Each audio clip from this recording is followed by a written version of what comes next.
अपनी तैयारी को दो smart direction exam stamper smart prep academy में आपका स्वागत खम्मा है। घणी राजस्थान रा शूरवीरों, स्वागत है थारो पॉलिटीरा पन्नारी इन नई महा मैराथन क्लास में।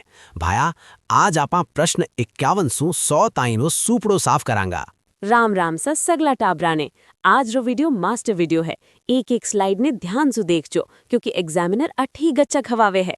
तो चलो शुरू करा आज रो भोकाल। लोसा, पहलो सवाल स्क्रीन पर।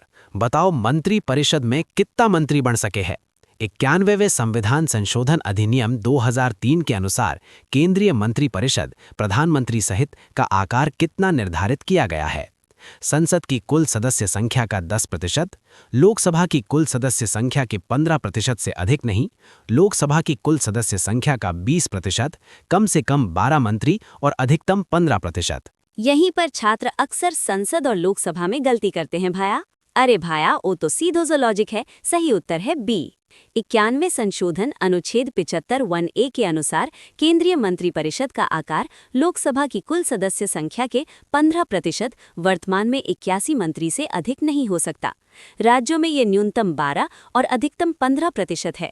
Related article amendment 91st CAA 2003 article 75 1A। Exam trap alert option D राज्यों के लिए सही है, लेकिन केंद्र के लिए न्यूनतम 12 की कोई शर्त नहीं है। मेमोरी ट्रिक निमोनिक 91-15 का फंडो यानी 91वें संशोधन में 15% फिक्स। सामूहिक उत्तरदायित्वरो तगड़ो सवाल। बताओ कुर्सो कथन साचो है।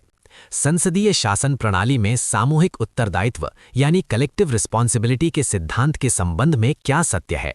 मंत्रिपरिषद सामूहिक रूप से संसद के दोनों सदनों के प्रति उत्तरदायी होती है। मंत्रिपरिषद केवल लोकसभा के प्रति सामूहिक रूप से उत्तरदायी होती है। यदि लोकसभा में सरकार के खिलाफ अविश्वास प्रस्ताव पारित हो जाए तो पूरी मंत्रिपरिषद राज्यसभा के सदस्य मंत्री भी को इस्तीफा देना पड़ता है। केवल 1, केवल 2, केवल 1 और 3, केवल 2 और 3। अठे टाबर कंफ्यूज हुए हैं। सही उत्तर है डी। अनुच्छेद 75 3 स्पष्ट रूप से कहता है कि मंत्रिपरिषद सामूहिक रूप से लोकसभा के प्रति उत्तरदायी होगी। कथन 2 सही, 1 गलत है। अविश्वास प्रस्ताव पारित होने पर सभी मंत्रियों, चाहे वे किसी भी सदन के हों, को इस्तीफा देना पड़ता है। कथन 3 सही है। रिलेटेड आर्टिकल अनुच्छेद 75 3। एग्जाम ट्रैप अलर्ट संसद के दोनों सदन देखकर बच्चे कंफ्यूज होते हैं। उत्तरदायित्व सिर्फ लोकसभा के प्रति है। मेमोरी ट्रिक निमोनिक सब साथ तैरेंगे सब साथ डूबेंगे लोकसभा के सागर में। महान न्यायवादी साहिबरो सवाल है, ध्यान से पढ़जो।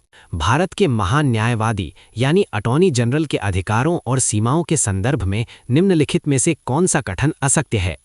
उसकी नियुक्ति राष्ट्रपति द्वारा की जाती है और वह उच्चतम न्यायालय का न्यायाधीश बनने की योग्यता रखता है। अनुच्छेद 88 के तहत वह संसद के दोनों सदनों की कार्यवाही में भाग ले सकता है और बोल सकता है।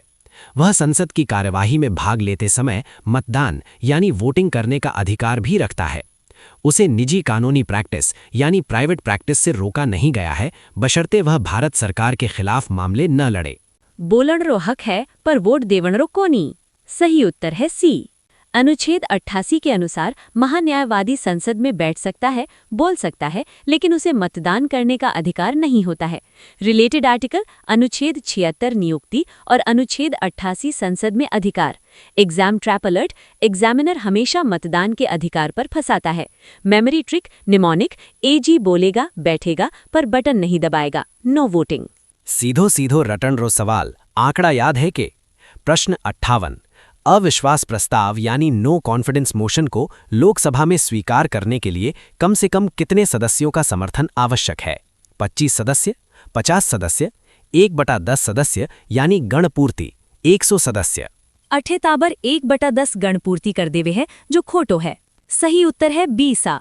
लोकसभा के नियम 198 के अनुसार अविश्वास प्रस्ताव को पेश करने के लिए कम से कम 50 लोकसभा सदस्यों का समर्थन आवश्यक होता है। रिलेटेड रूल लोकसभा नियम 198।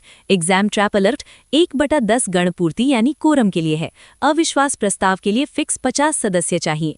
मेमोरी ट्रिक निमोनिक सरकार गिरानी है तो हाफ सेंचुरी मारनी पड़ेला।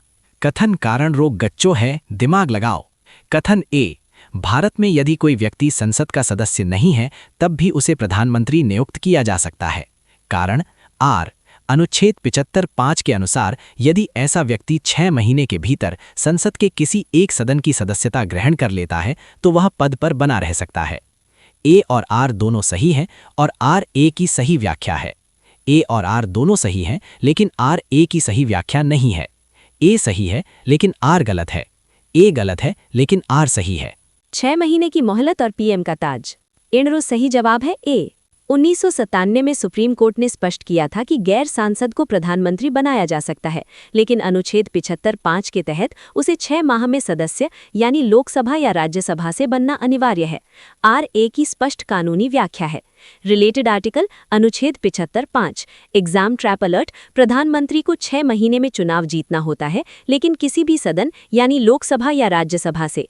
मेमोरी ट्रिक, 6 महीने की मोहलत फिर सांसद की दौलत। ओ सवाल पीएसआई में छप सके है, सुन जो। प्रश्न 56। राज्यसभा सदस्यों के निर्वाचन के लिए 2003 में संसद द्वारा किए गए संशोधनों में कौन सा प्रमुख बदलाव शामिल था? एकल संक्रमणीय मत प्रणाली को हटाकर फर्स्ट पास द पोस्ट प्रणाली लागू की गई। गुप्त मतदान के स्थान पर खुली मतदान प्रणाली यानी ओपन बैलेट अपनाई गई। राज्यसभा का कार्यकाल 6 वर्ष से घटाकर 5 वर्ष कर दिया गया। राष्ट्रपति द्वारा मनोनीत सदस्यों की संख्या 12 से बढ़ाकर 20 कर दी गई। क्रॉस वोटिंग रोकण खातर पर्ची खोलर दिखानी पड़े है। सही उत्तर है बी।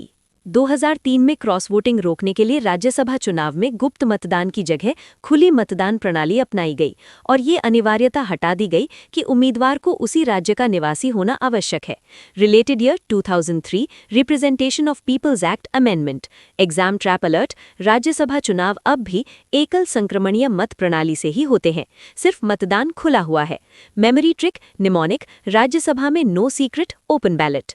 धन विधेयक रो भौकाल अठे राज्यसभारी कोने चाले। धन विधेयक के संदर्भ में अनुच्छेद 109 और 110 की प्रक्रियाओं पर विचार करें। धन विधेयक को केवल लोकसभा में ही प्रस्तुत किया जा सकता है। धन विधेयक प्रस्तुत करने से पूर्व राष्ट्रपति की पूर्वानुमति आवश्यक है। राज्यसभा धन विधेयक में संशोधन कर सकती है और उसे अस्वीकार भी कर सकती है। कोई विधेयक धन विधेयक है या नहीं, इसका अंतिम निर्णय लोकसभा अध्यक्ष करता है। उपर्युक्त में से कौन से कथन सही हैं? 1, 2 और 3, 1, 2 और 4, 2, 3 और 4, 1, 3 और 4। राज्यसभा सिर्फ 14 दिन रोक सके है, संशोधन को नहीं कर सके। तीसरे पॉइंट में मोटो लफड़ा है। सही उत्तर है बी। कथन 3 गलत है। राज्यसभा धन विधेयक में कोई संशोधन या उसे अस्वीकार नहीं कर सकती। वो केवल इसे अधिकतम 14 दिनों तक रोक सकती है और सुझाव दे सकती है। रिलेटेड आर्टिकल अनुच्छेद 109, 110 एग्जाम ट्रैप अलर्ट। राज्यसभा सुझाव दे सकती है लेकिन लोकसभा उसे मानने के लिए बाध्य नहीं है। मेमोरी ट्रिक, मनी के मामले में लोकसभा बॉस, राज्यसभा के पास सिर्फ 14 दिन का टॉस। प्रश्न 58। अनुच्छेद 108 के तहत जब दोनों सदनों की संयुक्त बैठक बुलाई जाती है तो उस बैठक की अध्यक्षता कौन करता है? भारत के राष्ट्रपति, भारत के उपराष्ट्रपति, राज्यसभा के पदेन सभापति, लोकसभा अध्यक्ष, प्रधानमंत्री। राष्ट्रपति बुलावे है पर स्पीकर कुर्सी पर बैठे हैं। सीधो सीधो सवाल। सही उत्तर है सी। संयुक्त बैठक राष्ट्रपति द्वारा बुलाई जाती है साधारण विधेयकों पर गतिरोध होने पर, लेकिन उसकी अध्यक्षता हमेशा लोकसभा अध्यक्ष यानी स्पीकर द्वारा की जाती है। रिलेटेड आर्टिकल अनुच्छेद 108 बुलाना और 118(4) अध्यक्षता। Exam trap alert. अगर लोकसभा अध्यक्ष अनुपस्थित है तो उपाध्यक्ष अध्यक्षता करेगा। राज्यसभा का सभापति यानी उपराष्ट्रपति कभी अध्यक्षता नहीं करता। मेमोरी ट्रिक, बुलाए प्रेसिडेंट, चलाए स्पीकर। मैचिंग वाला सवाल आरपीएससी रा फेवरेट हैं। सूची 1 पी तारांकित प्रश्न, क्यू अतारांकित प्रश्न, आर शून्यकाल, एस प्रोटेम स्पीकर। सूची 2 1 भारतीय नवाचार 1962 बिना पूर्व सूचना के लोक महत्व के मुद्दे उठाना। 2 नई लोकसभा की प्रथम बैठक के लिए नियुक्त अस्थायी अध्यक्ष जो शपथ दिलाता है। 3 उत्तर मौखिक रूप से दिया जाता है और अनुपूरक प्रश्न पूछे जा सकते हैं। 4 उत्तर लिखित रूप में दिया जाता है और अनुपूरक प्रश्न नहीं पूछे जा सकते। तारांकित में मुंडे से बोलना पड़े, अतारांकित में लिख देना पड़े। एकदम सटीक। सही उत्तर है ए। तारंकित प्रश्न मौखिक उत्तर P3, अतारंकित लिखित उत्तर Q4, शून्यकाल 1962 की देन R1, प्रोटीम स्पीकर शपथ दिलाता है S2। एग्जाम ट्रैप अलर्ट, शून्यकाल संसदीय प्रक्रिया के नियमों में नहीं है, ये भारत की अपनी खोज 1962 है। मेमोरी ट्रिक, तारे चमके तो मुंह खुले, मौखिक, बिना तारे सब लिखित। संवैधानिक संस्थाओं की आज़ादी रो सवाल। कथन ए, भारत की संचित निधि यानी कंसोलिडेटेड फंड पर भारत व्यय यानी चार्ज्ड एक्सपेंडिचर पर संसद में मतदान नहीं किया जा सकता। कारण आर, इन पदों की स्वतंत्रता और निष्पक्षता सुनिश्चित करने के लिए जैसे राष्ट्रपति, CAG, सुप्रीम कोर्ट के न्यायाधीशों के वेतन को इन्हें मतदान से बाहर रखा गया है। इन पर केवल चर्चा हो सकती है। ए और आर दोनों सही हैं और आर ए की सही व्याख्या है। ए और आर दोनों सही हैं, लेकिन आर ए की सही व्याख्या नहीं है। ए सही है लेकिन आर गलत है। ए गलत है लेकिन आर सही है। चर्चा करो पर वोट को नहीं दे सको। सही जवाब है ए। अनुच्छेद 112 और 13 के अनुसार संचित निधि पर भारत व्यय पर केवल चर्चा होती है, वोटिंग नहीं। इसका कारण संवैधानिक संस्थाओं की वित्तीय स्वतंत्रता सुनिश्चित करना है। रिलेटेड आर्टिकल अनुच्छेद 112(3। एग्जाम ट्रैप अलर्ट, भारत व्यय पर मतदान नहीं होता, लेकिन सामान्य व्यय पर लोकसभा मतदान करती है। मेमोरी ट्रिक, भारत मतलब फिक्स, नो वोटिंग ट्रिक्स।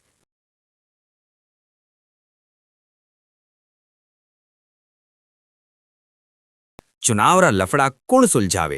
प्रश्न 61, यदि किसी राज्य विधानसभा के चुनाव में कोई उम्मीदवार बहुमत प्राप्त कर लेता है लेकिन उसके चुनाव से संबंधित विवाद उत्पन्न होता है तो 19वें संविधान संशोधन 1966 के अनुसार ऐसे विवादों का निर्णय सीधे कौन करता है। भाग अ, निर्वाचन आयोग, भाग ब, उच्च न्यायालय, भाग स, निर्वाचन न्यायाधिकरण, भाग द, सर्वोच्च न्यायालय। इलेक्शन कमीशन को नहीं, मामला सीधा हाईकोर्ट जावे है। सही उत्तर है बी। 19वें संविधान संशोधन 1966 द्वारा निर्वाचन न्यायाधिकरणों को समाप्त कर दिया गया और निर्वाचन संबंधी विवादों की सुनवाई का अधिकार सीधे उच्च न्यायालयों को दे दिया गया। Related amendment 19 CAA 1966। Exam trap alert, राष्ट्रपति और उपराष्ट्रपति के चुनाव विवाद सुप्रीम कोर्ट में जाते हैं, लेकिन सांसद विधायक के सीधे हाईकोर्ट में। मेमोरी ट्रिक, MLA का लफड़ा हाईकोर्ट ने पकड़ा। 1 रुपयो कटण रो मतलब घणो मोटो हुए है भाया। प्रश्न 65, कटौती प्रस्ताव के संदर्भ में नीतिगत कटौती का क्या अर्थ है। भाग अ, अनुदान मांग की राशि में से 100 रुपए की कटौती करना। भाग ब, अनुदान मांग को घटाकर 1 रुपया कर देना, जो नीति के प्रति पूर्ण असहमति को दर्शाता है। भाग स, अर्थव्यवस्था पर प्रतिकूल प्रभाव न पड़े इसलिए एक निश्चित सीमा तक कटौती करना। भाग द, बजट को पूर्णतः अस्वीकार कर देना। सीधी बात, नो बकवास, थरी नीति खोटाए। इनरो सही जवाब है बी।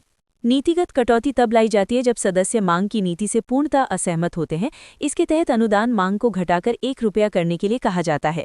एग्जाम ट्रैप अलर्ट, 100 रुपये की कटौती सांकेतिक कटौती होती है, नीतिगत में 1 रुपया किया जाता है। मेमोरी ट्रिक, न्यूमोनिक, पॉलिसी बकवास, बजट करो 1 रुपये के पास। आया राम गया राम रो इलाज। प्रश्न 63, दल बदल विरोधी कानून 10वीं अनुसूची के अंतर्गत 91वें संविधान संशोधन 2003 द्वारा किए गए प्रमुख बदलाव क्या थे।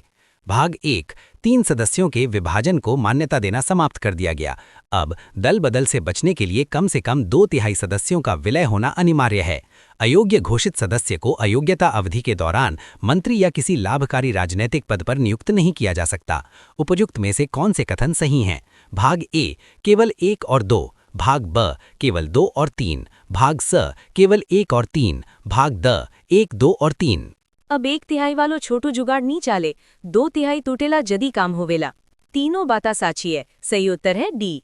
91वें संशोधन ने 1985 के मूल कानून की कमियों को दूर किया। इसने विभाजन 1/3 को खत्म किया, विलय 2/3 को मान्यता दी और अयोग्य सदस्य को मंत्री या लाभ का पद लेने से रोक दिया। रिलेटेड शेड्यूल 10वीं अनुसूची। एग्जाम ट्रैप अलर्ट, दल बदल कानून 52वें संशोधन 1985 से आया, लेकिन ये कड़े नियम 91वें संशोधन 2003 से जुड़े। मेमोरी ट्रिक, न्यूमोनिक, अब स्प्लिट 1/3 बैन है, मर्जर 2/3 का चयन है। सुप्रीम कोर्ट रो जज साहब ने हटामणो मजाक कोनी। प्रश्न 64, संविधान के अनुच्छेद 124(4) के अनुसार सर्वोच्च न्यायालय के न्यायाधीश को पद से हटाने महाभियोग के केवल 2 ही आधार हैं। वे क्या हैं। भाग ए, संविधान का अतिक्रमण और भ्रष्टाचार। भाग ब, कदाचार और असमर्थता। भाग स, आपराधिक दोष सिद्धि और दिवालियापन। भाग द, मानसिक विकृति और लाभ का पद। संविधान रो अतिक्रमण तो राष्ट्रपति खातर है, जजा खातर कदाचार। सही उत्तर है बी। अनुच्छेद 124(4) स्पष्ट करता है कि सर्वोच्च न्यायालय के न्यायाधीश को केवल साबित कदाचार या असमर्थता के आधार पर संसद के विशेष बहुमत द्वारा हटाया जा सकता है। रिलेटेड आर्टिकल अनुच्छेद 124(4) एग्जाम ट्रैप अलर्ट। संविधान का अतिक्रमण केवल राष्ट्रपति को हटाने का आधार है, अनुच्छेद 61 के तहत। Memory trick. जज हटेगा जब मिसबिहेव करेगा या इनकेपेबल होगा। कोर्ट री बेइज्जती करी तो नप जाओला। प्रश्न 65। अभिलेख न्यायालय के रूप में सर्वोच्च न्यायालय अनुच्छेद 129 की शक्तियों का क्या तात्पर्य है? भाग ए, ये केवल ब्रिटिश कानूनों का रिकॉर्ड रखता है। भाग ब, इसके निर्णय सभी निचली अदालतों में साक्ष्य के रूप में मान्य हैं और इसके पास अपनी अवमानना के लिए दंडित करने की शक्ति है। भाग स, ये संसद की कार्यवाहियों का रिकॉर्ड रखता है। भाग ब, इसके निर्णयों की समीक्षा किसी अन्य अंतर्राष्ट्रीय न्यायालय द्वारा की जा सकती है। सुप्रीम कोर्ट रो फैसला पत्थरी लकीरें। एकदम साची बात है। सही उत्तर है बी। अनुच्छेद 129 सुप्रीम कोर्ट को अभिलेख न्यायालय घोषित करता है। इसका अर्थ है कि इसके फैसले स्थायी स्मृति के लिए रखे जाते हैं और इसे अवमानना के लिए दंड देने की अंतर्निहित शक्ति प्राप्त है। रिलेटेड आर्टिकल अनुच्छेद 129 एग्जाम ट्रैप अलर्ट। अभिलेख न्यायालय सिर्फ रिकॉर्ड नहीं रखता, अवमानना पर जेल भी भेज सकता है। Memory trick. रिकॉर्ड में रहेगा, अवमानना पर सहेगा नहीं। ओ सवाल आरएएस वाला रो फेवरेट है भाया। प्रश्न 66। सर्वोच्च न्यायालय के मूल क्षेत्राधिकार अनुच्छेद 131 में निम्नलिखित में से कौन से विवाद शामिल होते हैं? भाग 1, भारत सरकार और एक या अधिक राज्यों के बीच विवाद। भाग 2, दो या अधिक राज्यों के बीच विवाद। भाग 3, केंद्र सरकार और किसी कॉरपोरेट कंपनी के कर विवाद। भाग 4, राज्यों के बीच नदी जल विवाद, अंतर्राज्यीय जल विवाद। भाग ए, केवल 1 और 2। भाग ब, केवल 1, 2 और 4। भाग स, 1, 2, 3 और 4। भाग द, केवल 3 और 4। नदी रो पानी और कॉर्पोरेटर टैक्स अठे कोनी आमे। अठे नदी जल विवाद में टाबर उलझे। सही उत्तर है ए। अनुच्छेद 131 संघीय विवादों को कवर करता है। 1 और 2 कॉर्पोरेट विवाद इसमें नहीं आते। 3 अंतर्राज्यीय नदी जल विवादों को अनुच्छेद 262 के तहत ट्रिब्यूनल को सौंपा जाता है, वे सीधे अनुच्छेद 131 में नहीं आते। रिलेटेड आर्टिकल अनुच्छेद 131 एग्जाम ट्रैप अलर्ट। नदी जल विवाद के लिए अलग ट्रिब्यूनल है, अनुच्छेद 262 सुप्रीम कोर्ट की ओरिजिनल पावर में नहीं आता। Memory trick. मूल विवाद सिर्फ सरकारों के बीच, केंद्र वर्सेस राज्य या राज्य वर्सेस राज्य। सगड़ा अनुच्छेद 1 सागे। प्रश्न 67। न्यायपालिका के अनुच्छेदों को उनके प्रावधानों से मिलान करें। सूची 1, पी अनुच्छेद 136, क्यू अनुच्छेद 137, आर अनुच्छेद 142, एस अनुच्छेद 143। सूची 2, 1, राष्ट्रपति द्वारा सर्वोच्च न्यायालय से परामर्श मांगना, सलाह। 2, पूर्ण न्याय सुनिश्चित करने के लिए विशेष डिक्री जारी करना। 3, निर्णयों या आदेशों का सर्वोच्च न्यायालय द्वारा पुनर्विलोकन। 4, अपील के लिए विशेष इजाजत, स्पेशल लीव पिटिशन। अनुच्छेद 142 आजकल न्यूज में घणो चाले है। मिलान वाला सवाल इजी हुए है। सही उत्तर है ए। अनुच्छेद 136 एसएलपी P4, अनुच्छेद 137 रिव्यू Q3, अनुच्छेद 142 कंप्लीट न्याय R2, अनुच्छेद 143 advisory jurisdiction S1। Exam trap alert 143 के तहत एससी की सलाह मानने के लिए राष्ट्रपति बाध्य नहीं है। Memory trick mnemonic. 137 में रिव्यू करो, 142 में कंप्लीट न्याय भरो। प्रश्न 68। कथन ए, भारत में एकीकृत न्यायपालिका व्यवस्था है। कारण आर, सर्वोच्च न्यायालय के निर्णय भारत के सभी न्यायालयों, अधीनस्थ व उच्च न्यायालयों पर बाध्यकारी हैं, अनुच्छेद 141 के तहत, और उच्च न्यायालयों के न्यायाधीशों का स्थानांतरण राष्ट्रपति द्वारा किया जाता है। भाग ए और आर दोनों सही हैं और आर ए की सही व्याख्या है। भाग ब, ए और आर दोनों सही हैं लेकिन आर ए की सही व्याख्या नहीं है।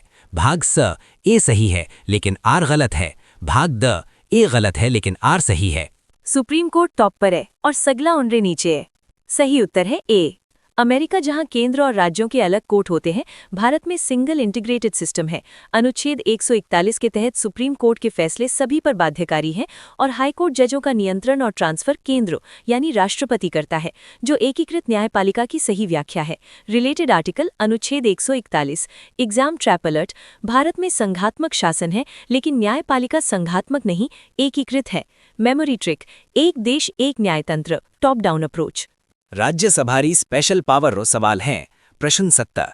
यदि राज्यसभा अपने उपस्थित और मतदान करने वाले सदस्यों के 2/3 बहुमत से ये प्रस्ताव पारित कर दे कि राष्ट्रीय हित में ये आवश्यक है, तो संसद किस सूची के विषय पर कानून बना सकती है? भाग ए संघ सूची, भाग ब राज्य सूची अनुच्छेद 249 के तहत, भाग स संवर्ती सूची, भाग द अविशिष्ट शक्तियां। केंद्र सरकार राज्य मामला में छलांग मार सके है। सही उत्तर है बी। अनुच्छेद 249 के अनुसार यदि राज्यसभा 2/3 बहुमत से प्रस्ताव पारित करती है तो संसद राज्य सूची के किसी विशिष्ट विषय पर राष्ट्रीय हित में कानून बना सकती है।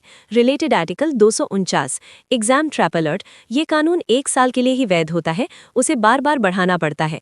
मेमोरी ट्रिक 249 राज्य सूची पर संसद की लाइन।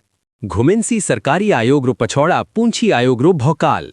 प्रश्न 70 मदन मोहन पुंछी आयोग 2007 का गठन मुख्य रूप से किस विषय पर विचार करने के लिए किया गया था? भाग ए चुनाव सुधार, भाग ब पंचायती राज संस्थाओं का सुदृढ़ीकरण, भाग स केंद्र राज्य संबंधों की समीक्षा, भाग द मौलिक अधिकारों की समीक्षा। लोकल इमरजेंसी वाली बात पुंछी आयोग ही कही थी। सीधो सीधो रटन रो सवाल है। सही उत्तर है सी। पुंछी आयोग 2007 का गठन केंद्र राज्य संबंधों की समीक्षा के लिए किया गया था। इसने अनुच्छेद 355-356 के तहत स्थानीय आपातकाल लोकलाइज्ड इमरजेंसी लगाने और राज्यपालों पर महाभियोग का सुझाव दिया था। Related year 2007 exam trap alert, चुनाव सुधार से इंद्रजीत गुप्ता और दिनेश गोस्वामी समिति जुड़ी है, पुंछी आयोग नहीं। मेमोरी ट्रिक, पुंछी ने केंद्र और राज्य के बीच खींची लकीर। टाबरों आज रो ओ पार्ट 1 अठे ही पूरा हुए हैं। प्रश्न 7100 ताईरा धुआंधार सवाल आपा पार्ट 2 में करांगा, क्योंकि एक सागे घणो डोज दिमागरी हार्ड डिस्क हैंग कर देवे है। बिल्कुल सा। जिथाने पॉलिटीरा पन्नारो और राजस्थानी अंदाज और एक्सप्लेनेशन पसंद आयो है तो कमेंट में लिखो पार्ट 2 ले आओ भाया, और आपा हाजिर हो जावांगा। राम राम सा।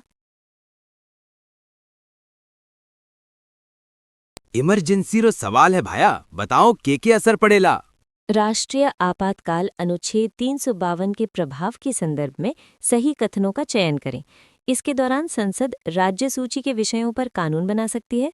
अनुच्छेद 250 लोकसभा का कार्यकाल एक बार में 1 वर्ष के लिए बढ़ाया जा सकता है। अनुच्छेद 83 राज्य की सरकारें स्वतः बर्खास्त हो जाती है और राष्ट्रपति शासन लग जाता है।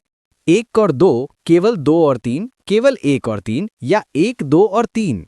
इमरजेंसी लागण रो मतलब ओ कोनी कि राज्य सरकारी छुट्टी हो जावे। अठे टाबर गच्चो खावे हैं। सही उत्तर है ए। व्याख्या कथन 3 गलत है। राष्ट्रीय आपातकाल के दौरान राज्य सरकारें निलंबित या बर्खास्त नहीं होती, बल्कि कार्यपालिका नियंत्रण केंद्र के पास चला जाता है। अठे टाबर गच्चो खावे हैं। सही उत्तर है ए। व्याख्या कथन 3 गलत है। राष्ट्रीय आपातकाल के दौरान राज्य सरकारें निलंबित या बर्खास्त नहीं होती, बल्कि कार्यपालिका नियंत्रण केंद्र के पास चला जाता है। इंदिरा जीरी इमरजेंसी रे बाद ओ मोटो बदलाव होयो हो। किस संविधान संशोधन के द्वारा सशस्त्र विद्रोह आर्म्ड रिबेलियन शब्द को राष्ट्रीय आपातकाल के आधारों में आंतरिक अशांति के स्थान पर जोड़ा गया? ए 38वां संशोधन 1975, बी 42वां संशोधन 1976, सी 44वां संशोधन 1978, डी 52वां संशोधन 1985। 44वां संशोधन मतलब मुरारजी देसाई रो इलाज। एकदम साची बात है। सही उत्तर है सी। व्याख्या 1975 की इमरजेंसी के बाद 44वें संविधान संशोधन 1978 ने आपातकाल के दुरुपयोग को रोकने के लिए आंतरिक अशांति की जगह सशस्त्र विद्रोह शब्द जोड़ा। जीएसटी रो अनुच्छेद परीक्षा में छपण वालो सवाल है। कथन ए 101वें संविधान संशोधन 2016 द्वारा अनुच्छेद 246 क 246 ए जोड़ा गया। कारण आर इसका उद्देश्य संसद और राज्य विधान मंडलों दोनों को वस्तु एवं सेवा कर जीएसटी के संबंध में समवर्ती रूप से कानून बनाने की शक्ति प्रदान करना था। ए और आर दोनों सही हैं और आर ए की सही व्याख्या है। ए और आर दोनों सही हैं, लेकिन आर ए की सही व्याख्या नहीं है। ए सही है लेकिन आर गलत है। ए गलत है लेकिन आर सही है। एक देश, एक टैक्स और एक ही पावर। सगड़ो लॉजिक एकदम सेट है। सही उत्तर है ए।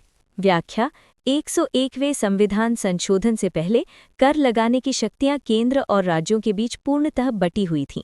जीएसटी के लिए एक नई संरचना चाहिए थी जहां दोनों एक साथ एक ही लेन देन पर कर लगा सकें, इसलिए 246 ए जोड़ा गया। आर ए की सही व्याख्या है। आपा अमेंडमेंट रो फंडो कठे सुलाया हा? संविधान संशोधन प्रक्रिया अनुच्छेद 368 भारत ने किस देश के संविधान से प्रेरित होकर अपनाई है? ए अमेरिका, बी कनाडा, सी दक्षिण अफ्रीका, डी जर्मनी। क्रिकेट में अफ्रीका चोक कर जावे है पर संविधान में जोरदार है।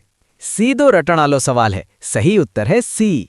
व्याख्या: भारत में संविधान संशोधन भाग 20 अनुच्छेद 368 की व्यवस्था दक्षिण अफ्रीका के संविधान से प्रेरित है। PSI रा पेपर में कालक्रम पूछण रो तगड़ो ट्रेंड है। मूल संरचना सिद्धांत बेसिक स्ट्रक्चर डॉक्ट्रिन के विकास के संबंध में निम्नलिखित ऐतिहासिक वादों को उनके कालक्रम क्रोनोलॉजिकल ऑर्डर में व्यवस्थित करें। 1. गोलकनाथ बनाम पंजाब राज्य, 2. केशवानंद भारती बनाम केरल राज्य, 3. मिनर्वा मिल्स बनाम भारत संघ, 4. IR कोयलो मामला। 1 2 3 4 2 1 3 4 1 3 2 4 2 3 1 4। ओ तो पहला सुई सही सेट है भाया। सीधो ऑर्डर है ए। कालक्रम: गोलकनाथवाद 1967, केशवानंद भारतीवाद 1973, मूल ढांचा स्थापित किया। मिनर्वा मिल्सवाद 1980, 42nd संशोधन की पूर्ण संशोधन शक्ति रद्द की। IR कोयलो मामला 2007। संशोधन रो मोटो लफड़ो है, ध्यान से पढ़जो।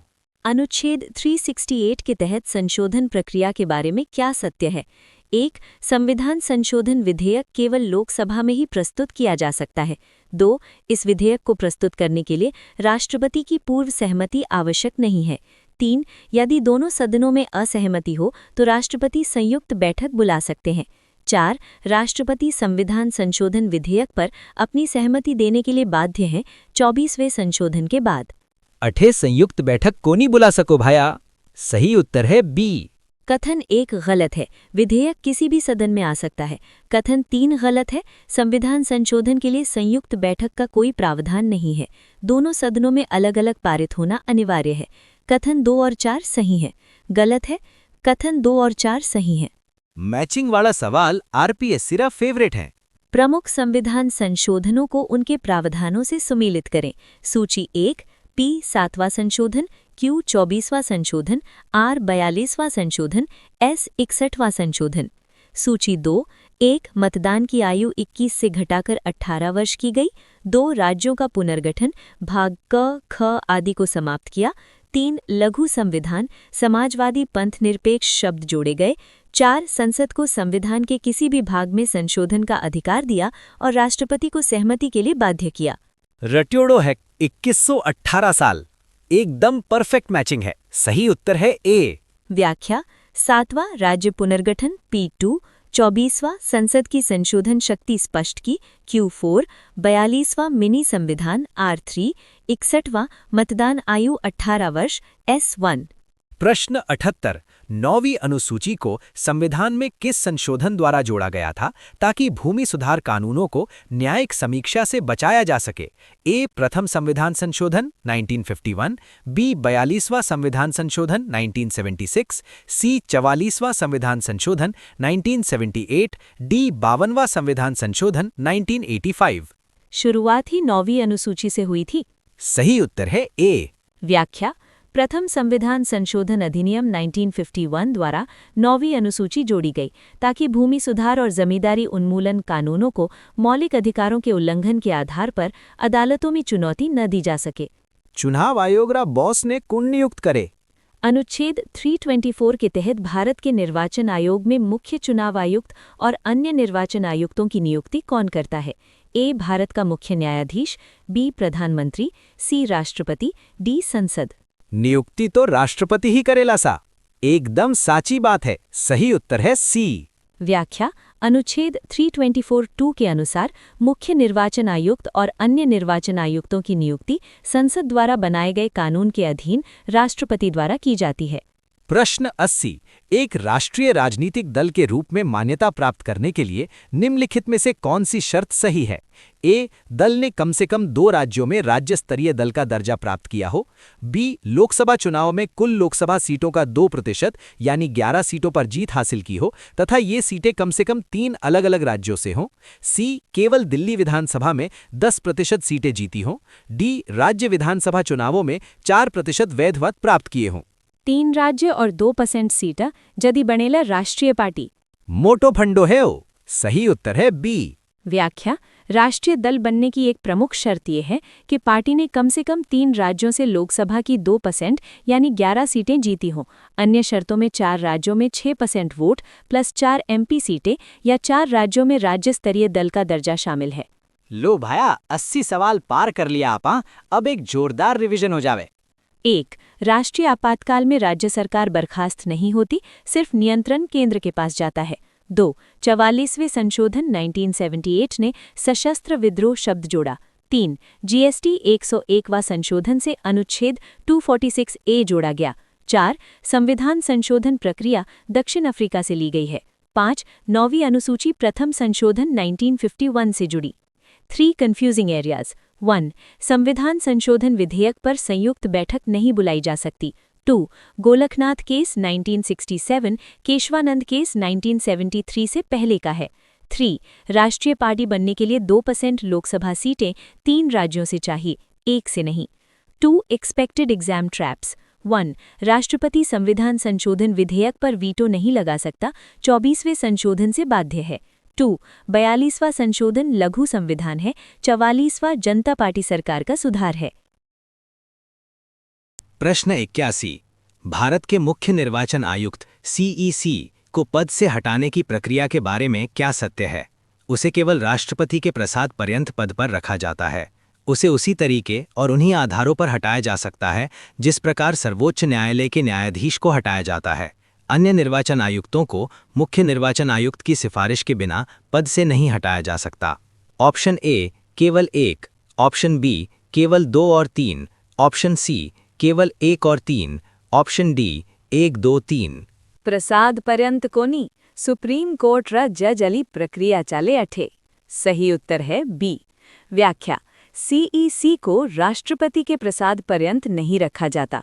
उसे हटाने के लिए सर्वोच्च न्यायालय के न्यायाधीश जैसी कठोर महाभियोग प्रक्रिया की आवश्यकता होती है। कथन 2। अन्य निर्वाचन आयुक्तों को हटाने के लिए CEC की सिफारिश आवश्यक है। कथन 3। Exam trap alert. CEC और अन्य चुनाव आयुक्तों की शक्तियां समान हैं, लेकिन हटाने की प्रक्रिया में CEC को विशेष सुरक्षा मिली हुई है, SC जज जैसी। Memory trick. CEC हटेगा सुप्रीम कोर्ट के जज की तरह, बाकी हटेंगे CEC की। फैक्ट बेस सवाल है, याद होना चाहिए। प्रश्न 83। देश की प्रथम महिला मुख्य निर्वाचन आयुक्त कार्यवाहक कौन थीं? Option A Fatima Bibi, option B Sucheta Kriplani, option C Shrimati VS Rama Devi, option D Leela Seth. Rama देवी जी पहली और एकमात्र महिला CEC ही। व्याख्या श्रीमती VS रमा देवी 1990 भारत की प्रथम और अब तक की एकमात्र महिला मुख्य निर्वाचन आयुक्त थीं। Exam trap alert. फातिमा बीवी सुप्रीम कोर्ट की पहली महिला जज थीं, चुनाव आयुक्त नहीं।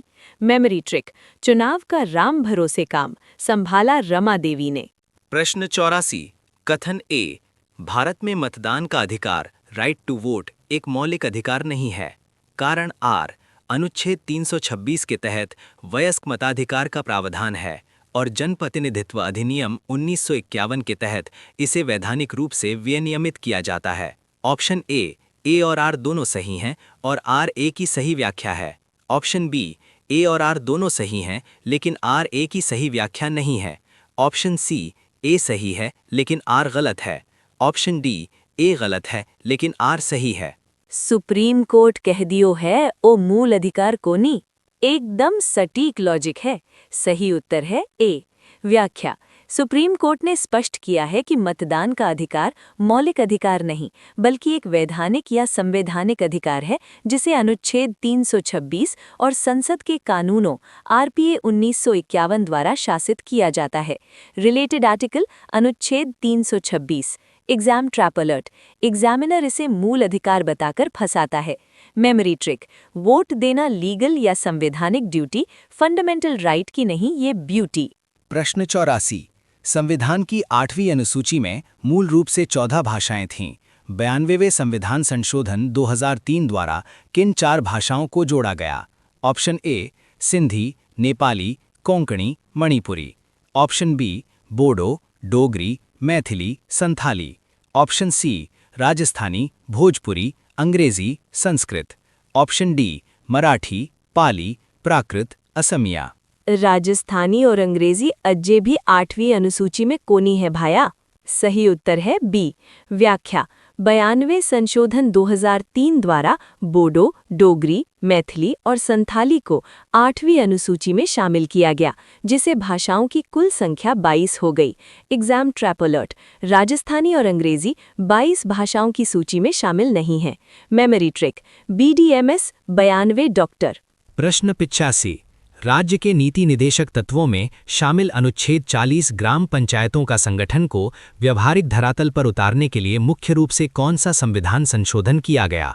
ऑप्शन ए 42वां संशोधन, ऑप्शन बी 73वां संशोधन 1992, ऑप्शन सी 86वां संशोधन, ऑप्शन डी 97वां संशोधन। पंचायती राज रो असली भौकाल। ओ सवाल तो टिप्स पर होनो चाहिए। सही उत्तर है बी। व्याख्या 73वें संशोधन 1992 के माध्यम से पंचायती राज संस्थाओं को संवैधानिक दर्जा भाग 9 और 11वीं अनुसूची दिया गया, जो अनुच्छेद 40 गांधीवादी सिद्धांत का व्यावहारिक रूप है। रिलेटेड आर्टिकल अनुच्छेद 40 और 243।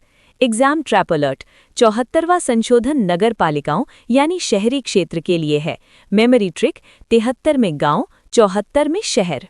प्रश्न 86। लोकपाल के क्षेत्राधिकार में कौन कौन शामिल होते हैं? प्रधानमंत्री, भ्रष्टाचार के मामलों में कुछ अपवादों के साथ, पूर्व और वर्तमान मंत्री तथा सांसद, सर्वोच्च न्यायालय के सभी न्यायाधीश, विदेशी सहायता प्राप्त करने वाले गैर सरकारी संगठन। ऑप्शन ए 1, 2 और 4, ऑप्शन बी 1, 2 और 3, ऑप्शन सी 3, 2 और 4, ऑप्शन डी 1, 2, 3 और 4। न्यायपालिका ने लोकपाल से दूर राख्यो है। अन्ना हजारे रो आंदोलन याद कर लो। सही उत्तर है ए।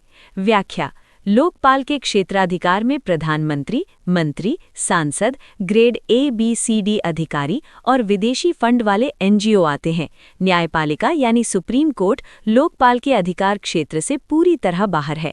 कथन 3 गलत है। एग्जाम ट्रैप अलर्ट, प्रधानमंत्री लोकपाल के दायरे में आते हैं, लेकिन अंतर्राष्ट्रीय संबंधों या सुरक्षा से जुड़े मामलों में छूट है। मेमोरी ट्रिक, सुप्रीम कोर्ट है सबसे ऊपर, लोकपाल का नहीं है उस पर सुपर। प्रश्न 87।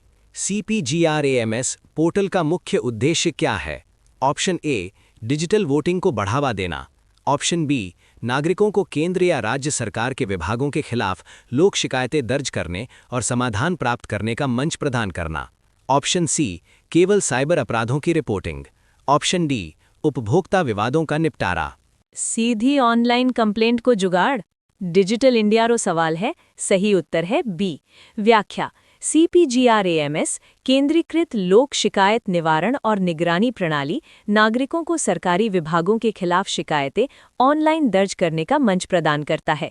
एग्जाम ट्रैप अलर्ट, ये उपभोक्ता विवादों के लिए नहीं है, उसके लिए दाखिल है, ये सरकारी विभागों के खिलाफ है।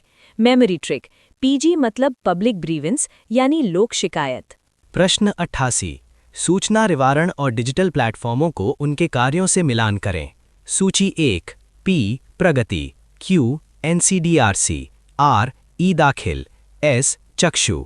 सूची 2 1 दूरसंचार विभाग द्वारा संदिग्ध धोखाधड़ी रोकने के लिए, 2 उपभोक्ता शिकायतों के ऑनलाइन समाधान के लिए, 3 राष्ट्रीय स्तर पर उपभोक्ता विवादों का निपटारा 2 करोड़ से अधिक, 4 प्रधानमंत्री द्वारा बड़ी परियोजनाओं और शिकायतों की उच्च स्तरीय रिव्यू। चक्षु सू साइबर फ्रॉड पर नजर रखो। बिल्कुल सही। सही उत्तर है ए। व्याख्या प्रगति PMO का समीक्षा नियंत्रण है P4, NCDRC राष्ट्रीय उपभोक्ता आयोग है Q3, दाखिल ऑनलाइन उपभोक्ता पोर्टल है R2, चक्षु टेलीकॉम फ्रॉड रिपोर्टिंग के लिए है S1। एग्जाम ट्रैप अलर्ट, चक्षु हाल ही में न्यूज में रहा है साइबर फ्रॉड के लिए, इसे याद रखें। मेमोरी ट्रिक, प्रगति करेगा PMO, दाखिल करेगा कंज्यूमर। प्रश्न 89। कथन ए सूचना का अधिकार RTI अधिनियम 2005 के तहत यदि मांगी गई सूचना किसी व्यक्ति के जीवन और स्वतंत्रता से संबंधित है तो लोक सूचना अधिकारी को 48 घंटे के भीतर सूचना देनी होती है। कारण आर अनुच्छेद 21 के तहत जीवन का अधिकार सर्वोपरि है, इसलिए सामान्य 30 दिन की समय सीमा को ऐसे गंभीर मामलों में कम कर दिया गया है। ऑप्शन ए और आर दोनों सही हैं और आर ए की सही व्याख्या है। ऑप्शन बी, ए और आर दोनों सही हैं लेकिन आर ए की सही व्याख्या नहीं है। ऑप्शन सी, ए सही है लेकिन आर गलत है। ऑप्शन डी, ए गलत है लेकिन आर सही है। अनुच्छेद 21 पावर आरटीआई में भी चले है। एकदम सटीक लॉजिक है। सही उत्तर है ए। व्याख्या। आरटीआई अधिनियम की धारा 7 के तहत सामान्य सीमा 30 दिन है, लेकिन जीवन और स्वतंत्रता के मामले में ये 48 घंटे है। कारण आर इसकी सही व्याख्या करता है क्योंकि ये अनुच्छेद 21 की महत्ता को दर्शाता है। Related act RTI act 2005। Exam trap alert. 48 घंटे का नियम केवल जीवन और स्वतंत्रता के लिए है, भ्रष्टाचार के लिए नहीं। Memory trick. जिंदगी और मौत का सवाल 48 घंटे में जवाब निकाल। प्रश्न 90। संघ लोक सेवा आयोग के अध्यक्ष और सदस्यों का कार्यकाल कितना होता है? ऑप्शन ए 5 वर्ष या 65 वर्ष की आयु जो भी पहले हो। ऑप्शन बी 6 वर्ष या 65 वर्ष की आयु जो भी पहले हो। ऑप्शन सी 6 वर्ष या 62 वर्ष की आयु जो भी पहले हो। ऑप्शन डी राष्ट्रपति के प्रसाद पर्यंत। सीधो आंकड़ा है। सही उत्तर है बी। व्याख्या।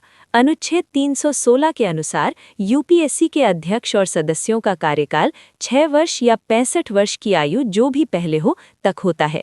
राज्य लोक सेवा आयोगों के लिए ये 6 वर्ष या 62 वर्ष की आयु है। रिलेटेड आर्टिकल अनुच्छेद 316। Exam trap alert. 5 साल मत कर देना। संवैधानिक संस्थाओं में अमूमन 6 साल होता है, जैसे सीएजी, ईसी। भाया, शतक रे एकदम नजदीक। हाँ, एक और बूस्टर ले लो। 5 रैपिड रिवीजन पॉइंट्स। सीईसी को हटाने की प्रक्रिया सुप्रीम कोर्ट के जज के समान है। वीएस रमा देवी भारत की प्रथम महिला सीईसी थीं। मतदान का अधिकार वैधानिक या संवैधानिक अधिकार है, मौलिक नहीं। 92वें संशोधन से बोडो, डोगरी, मैथिली, संथाली जुड़ी। जीवन व स्वतंत्रता की आरटीआई का जवाब 48 घंटे में देना अनिवार्य है। 3 कंफ्यूजिंग एरियाज। लोकपाल के दायरे में एनजीओ और पीएम आते हैं, लेकिन न्याय। प्रश्न 91। राजस्थान लोक सेवा गारंटी अधिनियम 2011 के संदर्भ में निम्नलिखित पर विचार करें। यह नागरिकों को अधिसूचित सेवाएं नियत समय सीमा में प्रदान करने की गारंटी देता है। सेवा उपलब्ध कराने में विफल रहने पर लोक सेवक पर प्रतिदिन 500 रुपये, अधिकतम 5000 रुपये का जुर्माना लगाया जा सकता है। इस प्रकार का कानून लागू करने वाला राजस्थान देश का प्रथम राज्य था। उपरोक्त में से कौन से या से कथन सही है? 1 और 2, 2 और 3, 1 और 3, 1 2 3। राजस्थान पहलो कोनी हो भाया, एमपी पहलो हो, अठे ट्रैप है। सही उत्तर है ए। व्याख्या। कथन 3 गलत है। लोक सेवा गारंटी एक्ट लागू करने वाला देश का प्रथम राज्य मध्य प्रदेश 2010 था। राजस्थान ने इसे 2011 में लागू किया। जुर्माना प्रावधान, देरी पर 250 पर दिन, विफल रहने पर 500 पर दिन। Exam trap alert. जन सुनवाई एक्ट 2012 में राजस्थान पहला है। लोक सेवा गारंटी एक्ट में मध्य प्रदेश पहला है। Memory trick. गारंटी में एमपी आगे, जन सुनवाई में अपना राजस्थान। प्रश्न 93। राष्ट्रीय मानव अधिकार आयोग एनएचआरसी के अध्यक्ष के रूप में किसकी नियुक्ति की जा सकती है? केवल भारत का मुख्य न्यायाधीश, केवल उच्च न्यायालय का मुख्य न्यायाधीश, भारत के पूर्व मुख्य न्यायाधीश या सर्वोच्च न्यायालय के पूर्व न्यायाधीश। पहलड़ी बाता भूल जाओ, अब नियम नया है। सही उत्तर है सी। व्याख्या। मानवाधिकार संरक्षण संशोधन अधिनियम 2019 के बाद एनएचआरसी के अध्यक्ष पद पर भारत के पूर्व मुख्य न्यायाधीश के साथ साथ सर्वोच्च न्यायालय के पूर्व न्यायाधीश को भी नियुक्त किया जा सकता है। Related amendment NHRC amendment act 2019। Exam trap alert. पहले सिर्फ पूर्व सीजेआई ही अध्यक्ष बन सकते थे। 2019 के बाद कोई भी पूर्व सुप्रीम कोर्ट जज बन सकता है। Memory trick. सीजेआई नहीं तो एससी का जज ही सही। 2019 का नया नियम। प्रश्न 94। कथन ए। राष्ट्रीय मानवाधिकार आयोग को इंडियाज टीजिंग इल्यूजन कहा गया है। कारण आर। आयोग केवल सिफारिश कर सकता है, सलाहकारी निकाय है और किसी निर्णय को लागू करने के लिए बाध्य नहीं कर सकता। साथ ही इसके पास अपनी स्वतंत्र जांच एजेंसी नहीं है। ए और आर दोनों सही है और आर ए की सही व्याख्या है। ए सलाह दे सके हैं पर सजा को नहीं दे सके, एकदम सांझ है। सही उत्तर है ए। व्याख्या। पूर्व अटॉर्नी जनरल सोली सोराबजी ने एनएचआरसी को टीजिंग इल्यूजन कहा था, क्योंकि ये केवल दांतहीन शेर है जो सिफारिशें तो दे सकता है लेकिन लागू करने की दंडात्मक शक्ति इसके पास नहीं है। एग्जाम ट्रैप अलर्ट, एनएचआरसी खुद किसी को सजा नहीं दे सकता, न ही आर्थिक मुआवजा अपने कोष से दे सकता है। मेमोरी ट्रिक, एनएचआरसी दांतहीन शेर, बस दहाड़ेगा काटेगा नहीं। प्रश्न 96।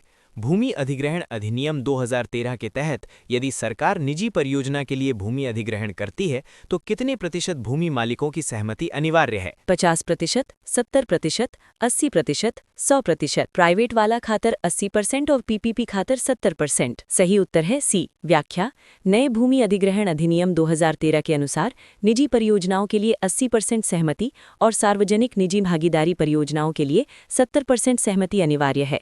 एग्जाम ट्रैप अलर्ट, अगर मामला पूरी तरह से सरकारी प्रोजेक्ट का है तो सहमति का प्रतिशत लागू नहीं होता। मेमोरी ट्रिक, प्राइवेट को चाहिए 80 का साथ, पीपीपी में 70 की बात। प्रश्न 97। उपभोक्ता संरक्षण अधिनियम 2019 के अंतर्गत राष्ट्रीय उपभोक्ता विवाद निवारण आयोग NCDRC का मूल आर्थिक क्षेत्राधिकार पेक्यूनियरी जुरिस्डिक्शन क्या है? 50 लाख रुपए तक, 50 लाख से 2 करोड़ रुपए तक, 2 करोड़ रुपए से अधिक, 10 करोड़ रुपए से अधिक। 2019 राय एक्ट से लिमिट बदल दी है सरकार ने। पुरानो 1 करोड़ वालो नियम भूल जाओ। सही उत्तर है सी। व्याख्या, नए नियमों के अनुसार जिला आयोग 50 लाख तक, राज्य आयोग 50 लाख से 2 करोड़ तक और राष्ट्रीय आयोग NCDRC 2 करोड़ रुपए से अधिक मूल्य की शिकायतों की सीधे सुनवाई करता है। एग्जाम ट्रैप अलर्ट, मूल 2019 एक्ट में 10 करोड़ लिमिट थी, लेकिन दिसंबर 2021 के नए नियमों से इसे घटाकर 2 करोड़ कर दिया गया है। मेमोरी ट्रिक, जिला 50 लाख, राज्य 2 करोड़, राष्ट्रीय 2 करोड़ के पार। प्रश्न 98। लोक नीति पब्लिक पॉलिसी की विशेषताओं के संदर्भ में निम्नलिखित कथनों पर विचार करें। लोक नीति एक स्थिर प्रक्रिया है जो समय के साथ बदलती नहीं है। यह विभिन्न सरकारी और गैर सरकारी संगठनों के सहयोग का परिणाम है। लोक नीति भविष्योन्मुख होती है जो भविष्य के लक्ष्यों को प्राप्त करने पर केंद्रित होती है। एक, लोक नीति कदे भी स्थिर यानी स्टैटिक नहीं होवे है, बदलती रहे है। सही उत्तर है बी। व्याख्या, कथन एक गलत है।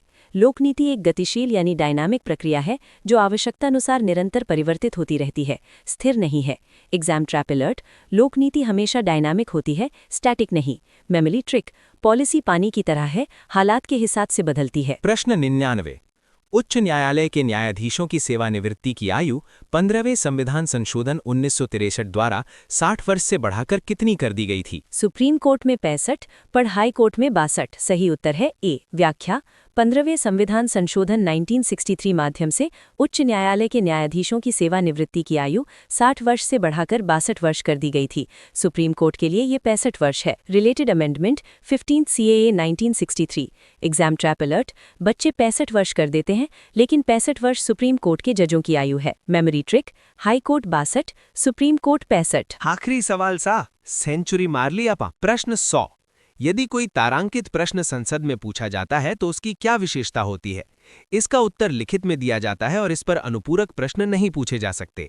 इसका उत्तर मौखिक रूप से दिया जाता है और इस पर अनुपूरक क्रॉस प्रश्न पूछे जा सकते हैं। इसे 10 दिन से कम के नोटिस पर पूछा जा सकता है। इसके आगे तारा नहीं लगा होता है और इसका पृष्ठभूमि रंग सफेद होता है। तारांकित में मुंडे से बोलनो पड़े, क्रॉस क्वेश्चन भी लागे, एकदम सांझ है। सही उत्तर है बी। व्याख्या, तारांकित प्रश्न के आगे तारा लगा होता है, इसका उत्तर मंत्री द्वारा मौखिक दिया जाता है और इसके बाद सदस्य अनुपूरक यानी क्रॉस या फॉलो अप प्रश्न पूछ सकते हैं। इसका नोटिस 15 दिन का होता है और पृष्ठभूमि हरी होती है। एग्जाम ट्रैप अलर्ट, लिखित उत्तर अतारांकित प्रश्न यानी अनस्टार्ट क्वेश्चन में दिया जाता है। मेमोरी ट्रिक, तारे चमके तो मुंह खुले यानी मौखिक उत्तर। लोसा 100 सवालारो भौकाल पूरो होयो, लास्ट 10 सवालारो फास्ट रिवीजन कर लो। 5 रैपिड रिवीजन पॉइंट्स। लोक सेवा गारंटी एक्ट में राजस्थान नहीं, मध्य प्रदेश पहला था। जन सुनवाई एक्ट 2012 में सप्ताह में 2 दिन सुनवाई अनिवार्य है। NHRC अध्यक्ष अब कोई भी पूर्व SC जज बन सकता है, 2019 संशोधन। NCDRC का आर्थिक क्षेत्राधिकार अब 2 करोड़ रुपए से अधिक है। उच्च न्यायालय के जजों की रिटायरमेंट आयु 62 वर्ष है, 15वां संशोधन। 3 कंफ्यूजिंग एरियाज। लोकनीति गतिशील है, स्थिर नहीं। UPSC और SPSC दोनों का गठन एक ही अनुच्छेद 315 के तहत होता है। तारांकित प्रश्न पर पूरक यानी क्रॉस प्रश्न पूछे जा सकते हैं, अतारांकित पर नहीं। 2 एक्सपेक्टेड एग्जाम ट्रैप्स। भूमि अधिग्रहण में प्राइवेट प्रोजेक्ट्स के लिए 80% सहमति अनिवार्य है, 70% नहीं। NHRC के पास दंडात्मक शक्ति नहीं है, ये केवल सलाहकारी है। वाह सा वाह टाबरो, आज आपा बिना रुके पूरा 100 सवालालो ऐसो धुआंधार पोस्टमार्टम कर दियो है कि एग्जामिनर भी सोच में पड़ जावेला। इन एक ही वीडियो में थारो पूरो पॉलिटीरो रिवीजन हो गयो है। बिल्कुल। तो भाईलो, जे थाने पॉलिटीरा पन्नारी ओ महामैराथन और विशेष रूप से PSI रैपिड रिवीजन रो ओ देसी अंदाज पसंद आयो है तो वीडियो ने लाइक ठोको, चैनल ने सब्सक्राइब करो और राजस्थान रा हर शूरवीर ताई इनने शेयर कर दो। मिला हा अगली क्लास में। राम राम सा।